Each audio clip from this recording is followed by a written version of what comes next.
Hello and welcome to the class. आज हम discussion करेंगे पार्ट 5 सीपीटी 2020 जूलॉजी की पार्ट 5 क्वेश्चंस को। देखिए तो क्वेश्चंस नंबर 16 से हम स्टार्ट करेंगे। Receptor mediated endocytosis from plasma membrane require which of the following coat protein. ठीक है, तो यदि हम बात करेंगे जो सेल्स के अंदर, ठीक है, मान लीजिए ये सेल्स है, ये उनकी प्लाज्मा मेम्ब्रेन है।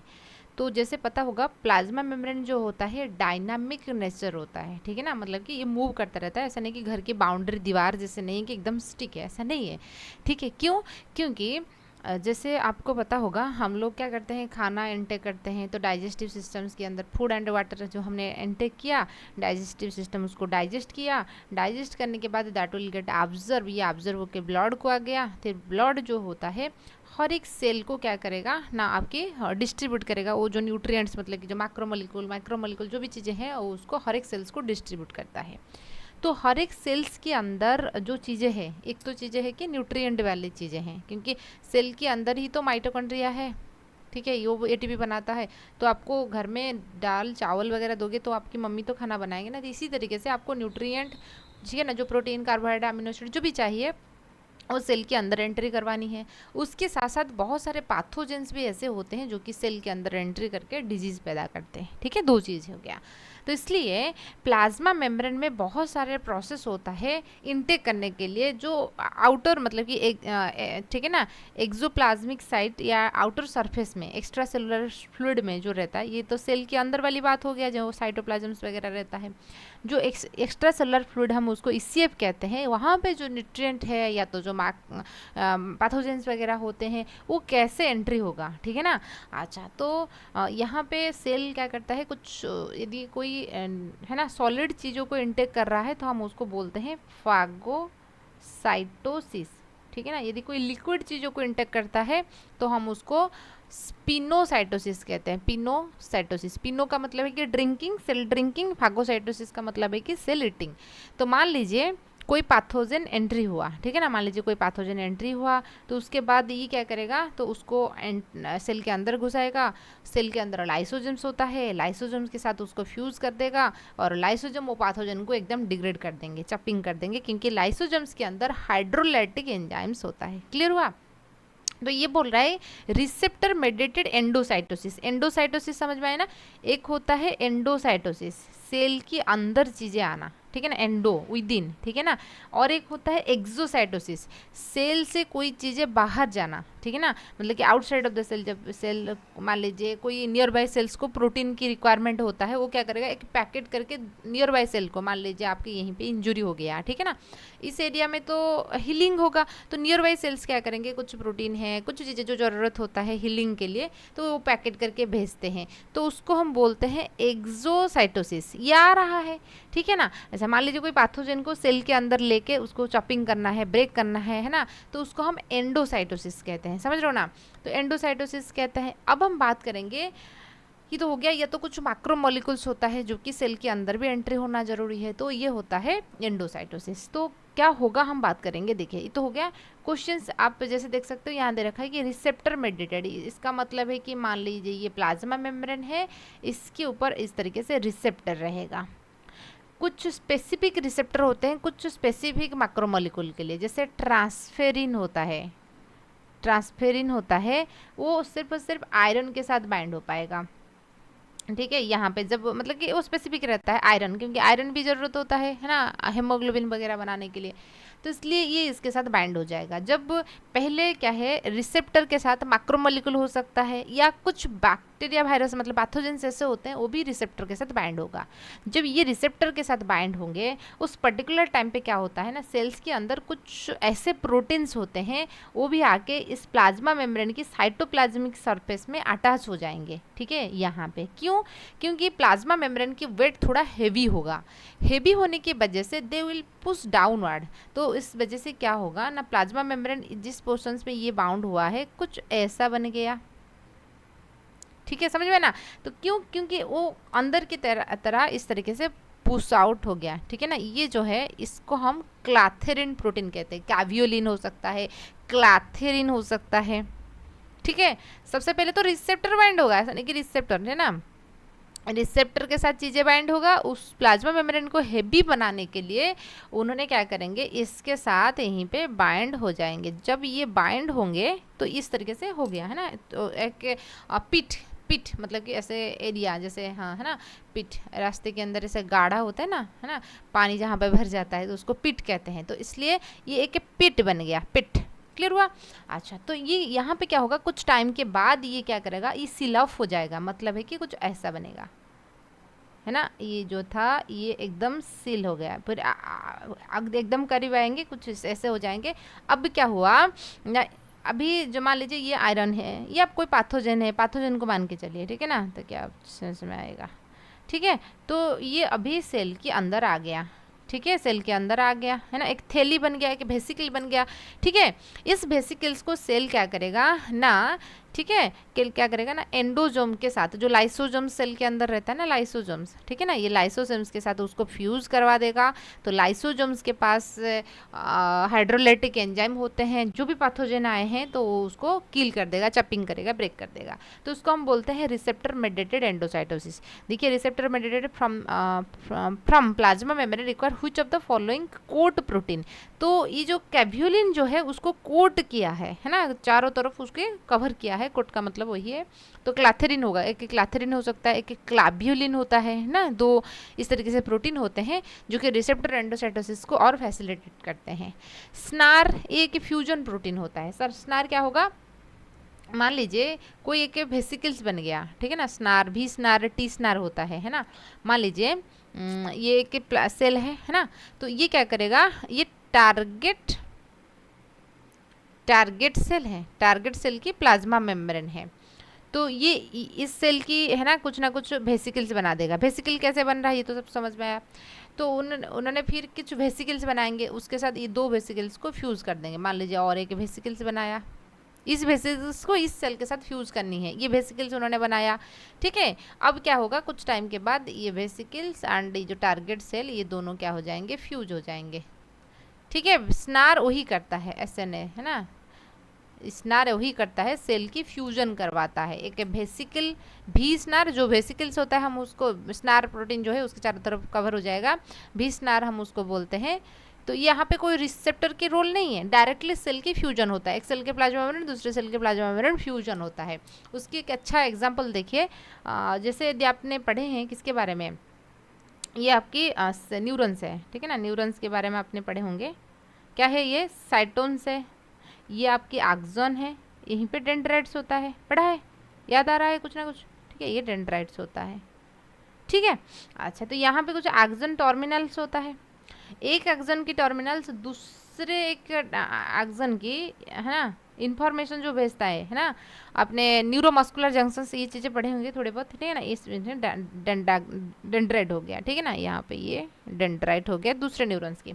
तो होगा क्या, मान लीजिए यहाँ पे आपको कोई मस्कीटो ने काटा, तो इस न्यूरॉन से जो इन्फॉर्मेशंस है, ऐसा तो नहीं कि एकदम लंबी न्यूरॉन्स आपके हैंड से या कहीं से पैर से एकदम ब्रेन तक गया है, ऐसा होता है, लेकिन हमेशा ऐसा नहीं है। एक न्यूरॉन से दूसरे न्यूरॉन्स को आपको इन्फॉर्मेशंस भेजनी है, ठीक है। तो यहाँ पे क्या होता है, जो है ना, जो न्यूरोट्रांसमीटर है that will comes with the vesicle, है ना, वेसिकल जैसे टर्म आता है। तो यहाँ पे रहता है कि रिसेप्टर, जैसे मान लीजिए एसिटिलकोलिन हो गया, एसिटिलकोलिन रिसेप्टर वहीं पे रहता है, तो ये आएगा वेसिकल्स के फॉर्म में आएगा। जो न्यूरोट्रांसमीटर होता है, मान लीजिए एसिटिलकोलिन हो गया, ये एक पैकेट की फॉर्म में आएगा, वेसिकल्स के फॉर्म में आएगा, दैट विल गेट फ्यूज्ड। तो उसके बाद ये फ्यूज हो जाता है, जो कि मतलब कि पोस्ट प्री सिनेप्टिक है ना, मेम्ब्रेन पोस्ट सिनेप्टिक हम पढ़ रहे थे ऐसे। तो बी स्नार एंड टी स्नार जो है सेल की मतलब कि पैकेज करके फ्यूज कर लेता है, तो ये तो नहीं होगा, ठीक है।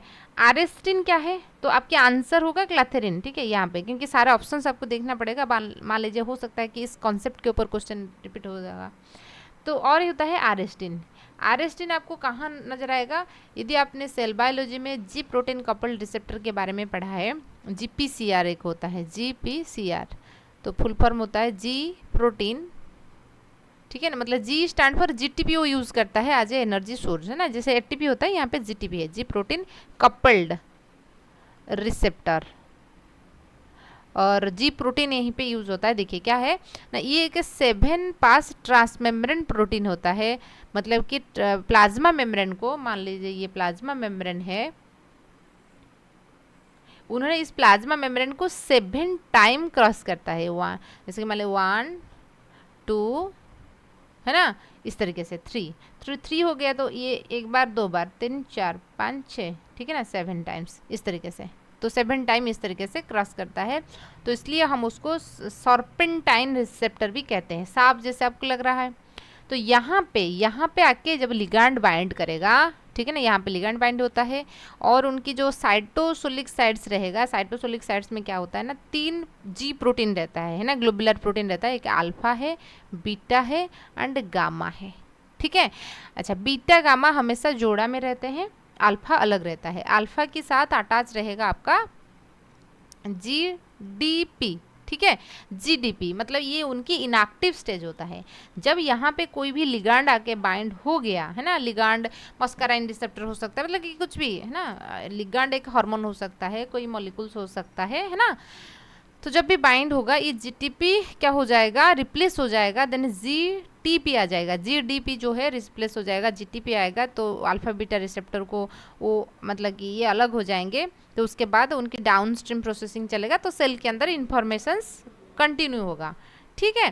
तो इसलिए जी प्रोटीन कपल्ड रिसेप्टर जो है ऐसे ही काम करता है। आरेस्टिन क्या करेगा, वहीं पे उनकी डाउनस्ट्रीम प्रोसेस को रोकता है। आरेस्टिन इनहिबिटर होता है, जी प्रोटीन कपल्ड रिसेप्टर को अच्छे से फंक्शंस करने नहीं देगा, समझ रहे हो ना। तो ये होता है चीज़ें। तो आरेस्टिन, ग्लाइकोप्रोटीन क्या है, जब कार्बोहाइड्रेट के साथ प्लाज्मा मेम्ब्रेन में जो कार्बोहाइड्रेट रहता है उसके साथ जब प्रोटीन अटैच रहेगा हम उसको ग्लाइकोप्रोटीन कहते हैं। तो वो तो नहीं होगा, तो आपको आंसर हो जाएगा क्लाथेरिन। याद रखिए क्लाथेरिन एक है, क्लाबेलिन की नाम भी याद रखिए, जो कि रिसेप्टर मेडिएटेड एंडोसाइट्स में भी आपको हेल्प कर रहा है।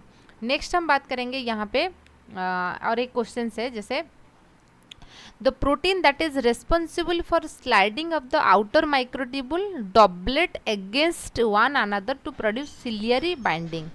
सो देखिए उनके कहने के मतलब क्या होता है, देखिए, ठीक है ना। माइक्रोट्यूबुल्स की यदि हम बात करेंगे, यदि आपने ये चीज़ पढ़ा है किसके बारे में, माइक्रोट्यूबुल्स, ठीक है, माइक्रोट्यूबुल्स जो कि बनी हुई है ट्यूबुलिन प्रोटीन में, ठीक है। माइक्रोट्यूबुल्स, माइक्रोफिलामेंट, इंटरमीडिएट फिलामेंट, 3 होते हैं। साइटोस्केलेटन, साइटोस्केलेटन पढ़ा है आपने, साइटोस्केलेटन सेल के अंदर पाए जाने वाले स्केलेटन 3 होता है। एक होता है माइक्रोट्यूबुल, एक होता है माइक्रोफिलामेंट और एक होता है इंटरमीडिएट फिलामेंट, 3 होता है। जो माइक्रोट्यूबुल्स होता है दिस इज ए पॉलीमर, मतलब बहुत सारे ट्यूबुलिन प्रोटीन जो है आपस में मिलने के बाद they will forms the microtubules. कितना रहता है ना, 13 रहता है। मान लीजिए ये एक है ट्यूबुलिन प्रोटीन, 2 ट्यूबुलिन, 3 4 5 6 7 8 9 10 11 12 13, ठीक है। मतलब है कि उन्होंने पहले एक सीट बना लेंगे। मान लीजिए कि पेपर है, A4 साइज पेपर सोचिए, इस पेपर को आप ऐसे फोल्डिंग कर लोगे, ठीक है ना, पेपर कुछ नहीं है। अच्छा, मान लीजिए उसको फोल्डिंग कर लोगे, ऐसे एक बन जाएगा ना पेपर। आप ऐसे कॉपी भी ऐसे फोल्डिंग कर ले, तो समझ रहे हो ना, बीच में एक वैकेंट एरिया है, ऐसे आप फोल्डिंग कर लोगे, ठीक है। ये एक ट्यूब जैसे स्ट्रक्चर हो जाएगा, पाइप जैसे स्ट्रक्चर हो जाएगा। विजुअलाइज कर पा रहे हो, यहाँ पे पहले इस तरीके से 13 ट्यूबुलिन प्रोटीन रहता है, समझ रहे हो ना, 13 ट्यूबुलिन, एक अल्फा बीटा इस तरीके से ये रहता है, अल्फा ट्यूबुलिन बीटा ट्यूबुलिन। तो वो तो बात हो गया ट्यूबुलिन प्रोटीन। ट्यूबुलिन मतलब मोनोमर होता है, माइक्रोट्यूबुलिन का पॉलीमर होता है। क्वेश्चंस क्या दे रखा है कि the protein that is responsible for sliding of outer microtubules doublet against one another to produce ciliary binding. ये सिलिया की बात कर रहा है। सिलिया जो है, सिलिया फ्लैजेला की यदि हम बात करेंगे, है ना, जो कि उनकी बीटिंग होने की वजह से जो प्लाज्मा मेम्ब्रेन होता है उनमें एक्सटेंशंस जैसे रहता है, ठीक है ना, इस तरीके से हेयर लाइक स्ट्रक्चर आपको दिखने को मिलेगा, जो कि इस तरीके से बीटिंग करने की वजह से चीज़ें आगे की ओर मूव करता है। सिलियरी मूवमेंट आपको कहाँ दिखने को मिलेगा, यदि हम बात करेंगे आपकी फीमेल की जो ओवरी होता है ना, ओवरी ये हो गया है ना, 2 ओवरी होता है, ओवरी से इस तरीके से फालोपियन ट्यूब निकलता है, ठीक है, फालोपियन ट्यूब है, फिर इस तरीके से यूटरस है, गर्भाशय हम जिसको बोलते हैं। ये ओवुलेशंस के दौरान क्या होता है ना, आपकी जो ओवम जो है आ जाता है कहाँ ना, फैलोपियन ट्यूब को। तो फैलोपियन ट्यूब से ये मूव करने के लिए सिलिया वहीं पे प्रेजेंट होता है, सिलियरी मूवमेंट वहीं पे होता है। हमारे जो रेस्पिरेटरी ट्रैक होता है वहीं पे भी सिलियरी मूवमेंट होता है, जो कि ठीक है, जो कि क्या करेगा, जो डस्ट फस्ट वगैरह की ट्रैप करने के लिए, तो सिलिया वहीं पे होता है, समझ रहे हो ना। अच्छा, जो सिलिया किस में बनी हुई है ना, माइक्रोट्यूबुल में बनी हुई है, ये भी एक क्वेश्चन हो सकता है, सिलिया, ठीक है।